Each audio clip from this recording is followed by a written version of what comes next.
there's an old story about, it's a traditional story for children, typically told for children in Hawaii, and it's called the Bowl of Light. And the idea here is that every child learns this story that they are born with a bowl of light. And that bowl of light is perfect and whole and clear and radiant as you might imagine it to be. And the child, being in their natural state, is full of light. But as life goes on Earth, different things happen. There might be a time that the child begins to feel resentful about something, or jealous, or envious, or angry. And every time the child has these experiences, a stone gets put in that bowl of light. And you see the two are mutually exclusive. The light can't get through. The stone is so solid. And so over time, there are so many stones in that bowl that the child can actually become like a stone. Solid, impermeable, unmovable. The only way for the light to get through again is for the child to take that bowl and completely empty it. And then when they turn it over again, there they are, a full stream of radiant light once again. So this is for us, of course, on our journey to remember that it's time to empty our bowl.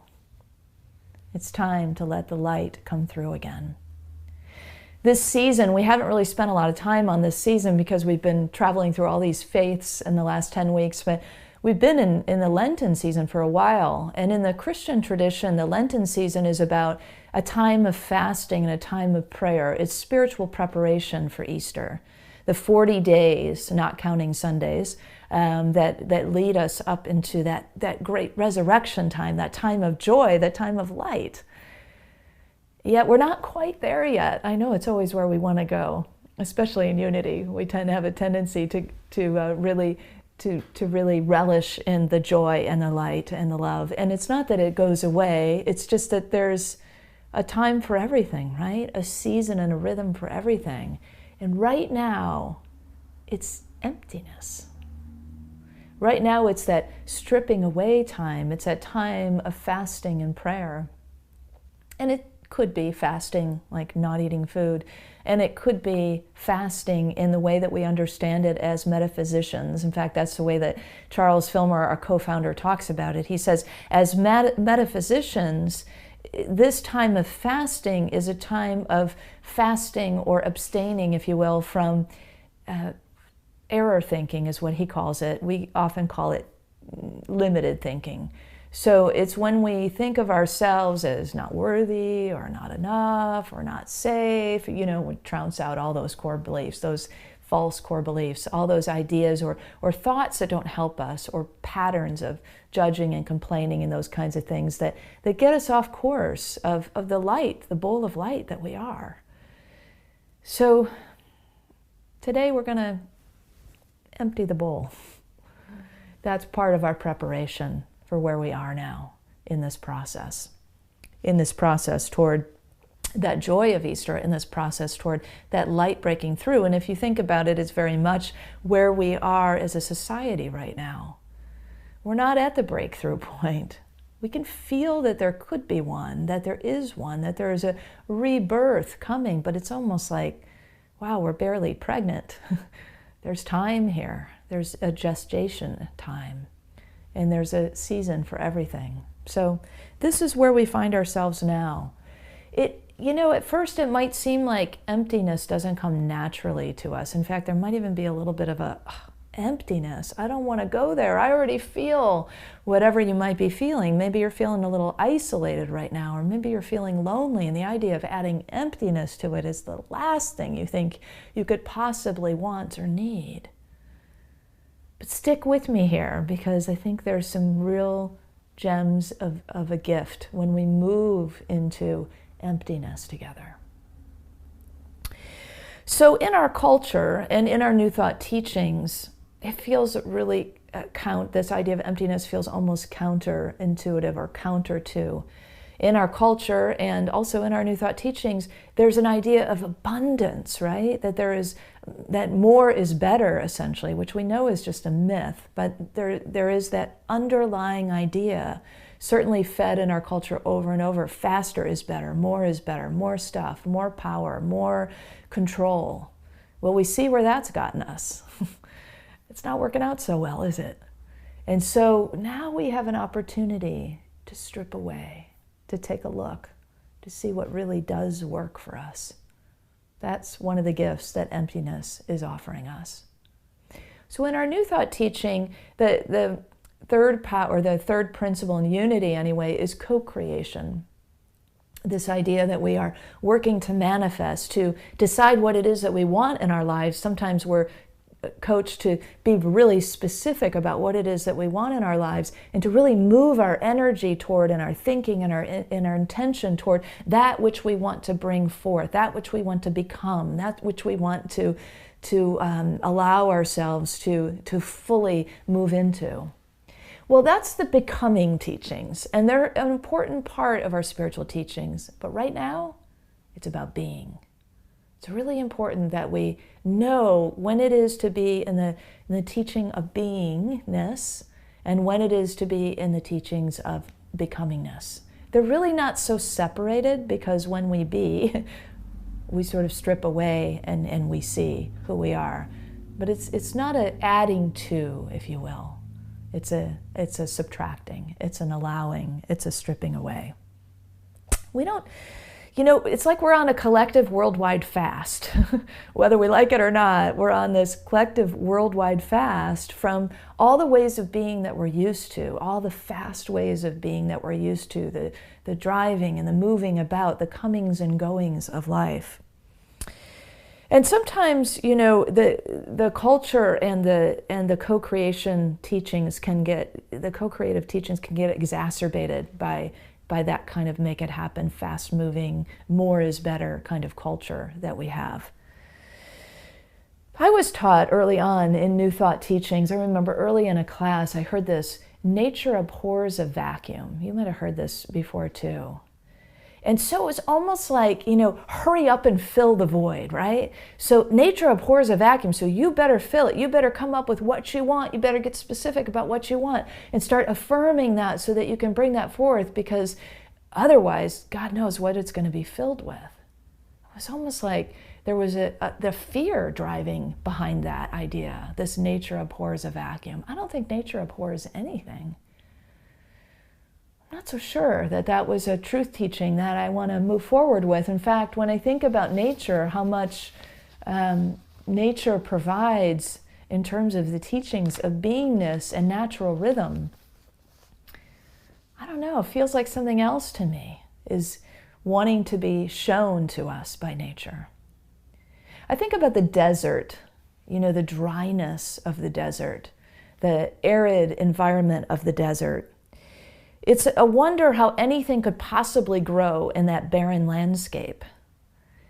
But yet, if you've been in the desert, especially in the spring, you've probably had this experience where it can be, really far out from where you are across a very barren, muted beige and green kind of, a little bit of green maybe, kind of environment. A lot of rocks and those kinds of grays and beiges. And then all of a sudden, you might see fuchsia, some really bright, beautiful, hot pink kind of flower. And there's this stunning experience. There's a surprise at the beauty, at what could possibly grow out of all this emptiness, out of all this dryness, out of all this arid kind of space. And that's you, that flower. That's what comes out of the practice of Lent, the allowance of emptiness, the beingness. That we become, that's the becoming, that's the allowing, that's the opening, that's what begins to show, is the beauty. And it's delightful. It's a surprise usually for us. It's something that grabs our attention. So if we can become ourselves like the desert, right now. If we ourselves can allow ourselves to be barren to or abstain from that, the kind of false thinking that Charles Fillmore points us to the ideas of unworthiness, or the idea that we are not safe, the big one that we're separate from God or separate from each other. If we can allow the warmth of the sun, of the true light, to just dry that up, that old way of thinking, that old way of being or feeling. And let the winds blow, let the winds blow away the resentments and the criticisms and the judgments and those old ways of being. Just let ourselves be arid for a while. Really, for once. For some of us, it's a for once. Let's just relax into that. Let's just sit in the quiet of the desert. Because the flower will come, the blossoming of our consciousness, the truth of who we are, it will come. The resurrection's going to come, the light's going to come. Easter is still going to be here. And the Easter experience of our lives will still be available to us. But there's time for everything. And right now it's this. So it's kind of, if you think about it, it's kind of like heartbreak. We can all relate to that, right? Every human has a time when pain comes knocking on the door in one form or another, when there is a sense of loss of something that we loved so dearly, when there's a sense of letting go of something that we didn't want to let go, where we're, holding fast to something or someone that we love, and it's not in our control, right? It slips through our fingers.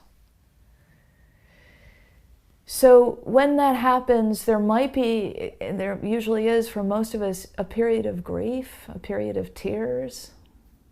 I don't know about you. I remember one time in particular when I was really grieving, and every morning I was waking up, it was the end of a relationship, crying or feeling sad. And one day, out of the blue, I couldn't control it. I couldn't decide. I couldn't manifest or affirm my way out of that. I just had to allow it. But one day I just woke up and I wasn't sad anymore. What I did feel was empty. And there was just a period of time where there was just emptiness. I felt alone. I felt alone in my house. I felt like the hallways were empty, and the hallways of my mind and my heart and my life were empty. I wasn't sure who I was now or what I wanted, what was next. Maybe you can relate to that kind of thing, that kind of empty-handedness. There's a gift in there. Daniel Nahmad shares it with us in this song. So we're going to head over to Daniel's studio and listen to this song now called Empty Hands.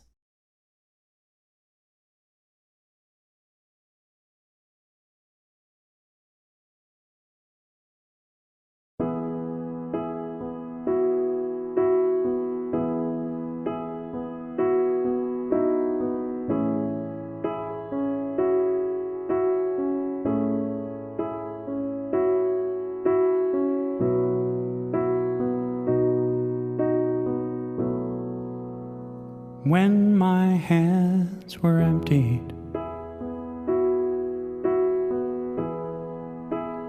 when my hope was gone, I couldn't help but wonder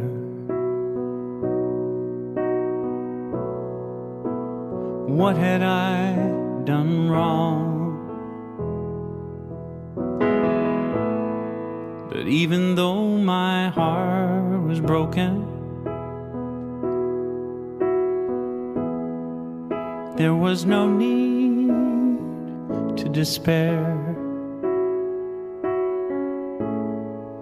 'cause a vessel must be open to put something better there. Oh yeah. Into my empty hands, gently you poured new life for me. Yours is a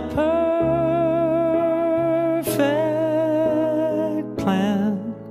The ups and the downs were meant to be. Now I understand you needed my empty hands.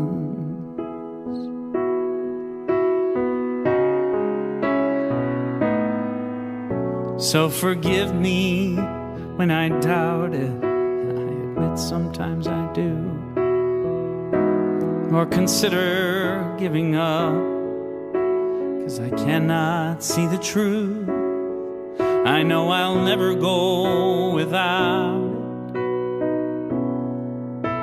Your deep and abiding love, oh love, into my empty hands. Gently you pour new life for me. Yours is a perfect plan. The ups and the downs were meant to be. Now I understand you needed my empty hands.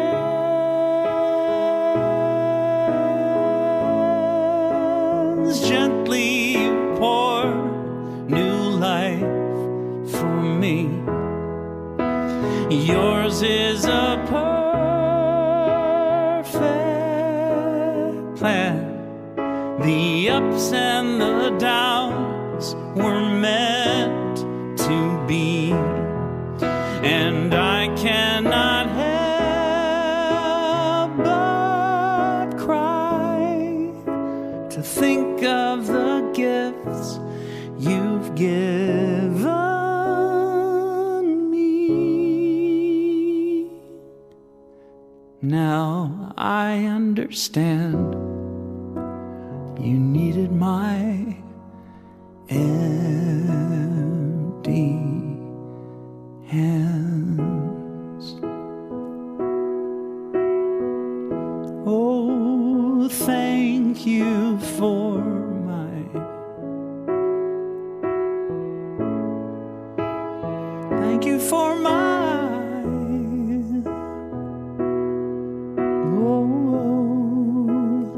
thank you for my empty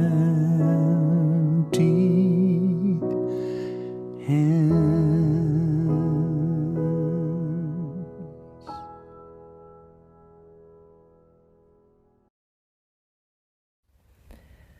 Now I understand. You needed my empty hands. I love that. I also like where he says, a vessel must be open in order to put something better there. So that's us now. You know, when I was preparing this talk and well, just actually really in the early stages, thinking about what did I need to say, where are we now, I was kind of surprised that I got this title, and it was like a directive, which is unusual too, and it was Empty My Cup. And, you know, sometimes as we do, I was arguing with Spirit a little bit about it, you know, trying to massage it a little bit and, well, let's make it a little bit more of a doing or an inclusive thing. So how about let's empty our cup, you know? Nope.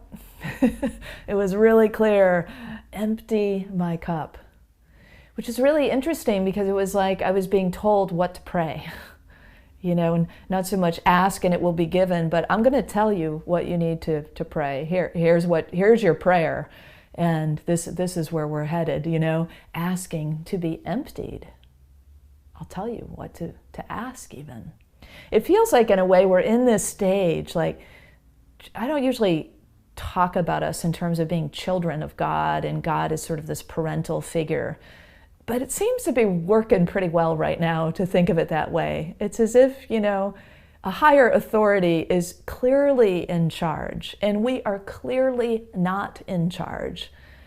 And so, empty my cup. All right, let's go with it. I'm not going to argue. I've learned not to argue with spiritual authority. And now here we are, living according to the authority of our health professionals and our scientists and our government leaders to say, look, folks, this is what you need to do. And it's not just a recommendation, it's an order. In fact, we got a lot of orders that we're working with right now, and they have spiritual implications for us, spiritual gifts to offer us within them. The first order, of course, as you can see right here, stay at home. Stay at home. Stay at home, right? So when we stay here, when we ground here, when we stay at home, this is a place where we get everything we need, We know that it's okay. This is where we find love. This is where we find connection. This is where we even find service.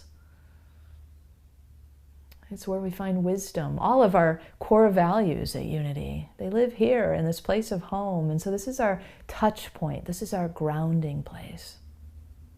And then the other order, the only thing that can stay open are the essentials. Otherwise, everything's closed down. No business that is non-essential. Wow, well, the climate change folks have been trying to tell us this for a long time. Stay on the ground. Stop traveling so much. Don't travel unless it's absolutely necessary. I always respect Lisa and Tyler around this, that they don't fly because of climate change, because of the carbon emissions. You find another way. Maybe it's inconvenient, but you find another way. But, we all had too much to do to listen to that. We had places to go and people to see and things to do. We had long lists of things that must be done by us until we can't. And then, turns out we could find another way. Turns out we found lots of other ways. Look at us here, having church together like this. I would have never dreamed this, even weeks ago. And maybe you wouldn't have either. But we are so adaptive as human beings, We have that gift of adaptability. And so it is when we strip away what isn't essential that we can really see what is. Now we see, when we have a directive that hits home like this, that relates to our own health and the health of our loved ones, now we can see what is essential. It's a shorter list by far, right? It's our health and the health of those we love and the health of all life. And it's our relationships. And it's the basics, our nutrition, our water. Just the basic things we need. I feel relieved in a way. I'm not glad that we're going through what we're going through by any stretch in terms of the pandemic. But in terms of the benefits, in terms of the effects, there's some shift that's happening in all of us. And this is what we're called into, right?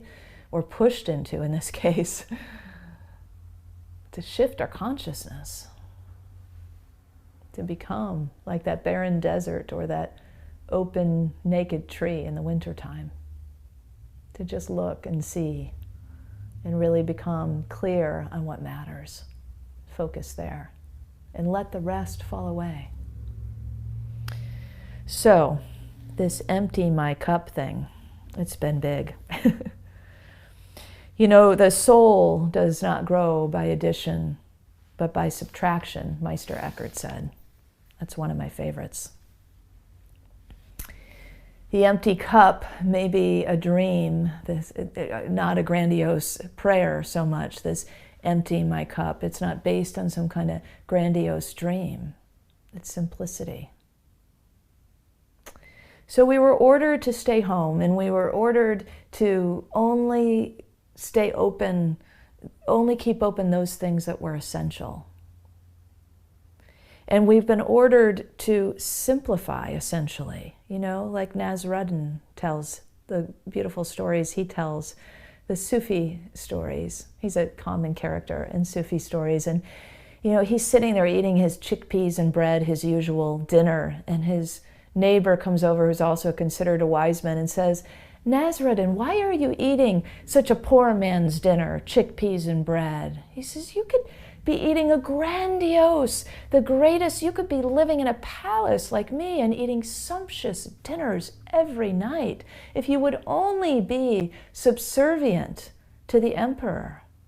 If you would only do what he wants and say what he wants, then you could be eating like me. And Nasreddin says, yeah. And if you would only eat chickpeas and bread, you wouldn't have to be subservient to the emperor. It's all a matter of what matters to us.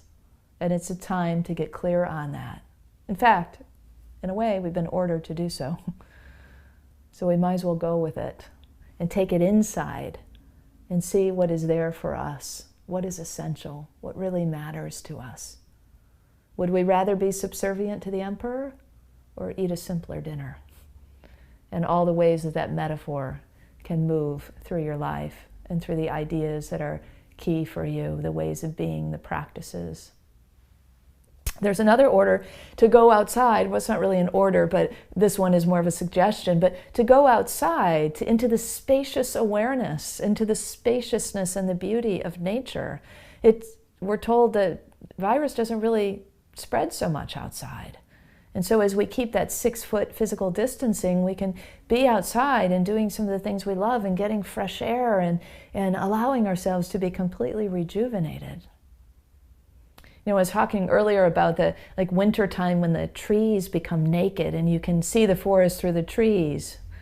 We have a big mulberry tree out in front, and it was so heavy with leaves that it was shading the whole house, which was wonderful, but like half the house was covered up by these leaves. And the arborist said it's probably a good time to cut back. And so they cut out a bunch of the branches and took away all the leaves, and suddenly it was a naked tree, a completely different tree. And one day I was sitting on my meditation bench in our meditation and yoga temple, and I looked out the window, and for the first time I saw this little face on the bottom of one of the branches. It was like I felt into and really saw the spirit of the tree. I can see the tree spirit of the mulberry tree now. It's the same with us. As we empty, as we let go, as we strip away, the true spirit of us gets revealed. We don't have to make that happen. We don't have to create anything. We don't have to make a vision board about that. Just let it happen. Just be, just allow, shed, let go, like the trees. And then there's been the order to, of course, wash our hands. And so we've been having fun with that, adding songs to that, adding joy to that. And so our good hygiene is now spiritualized and made fun through these songs. So you're going to be hearing different songs along the way. I've been doing Every Little Cell in My Body is Happy, and I noticed that John Shin recorded that for us, so we're going to get to hear that, I think, next week.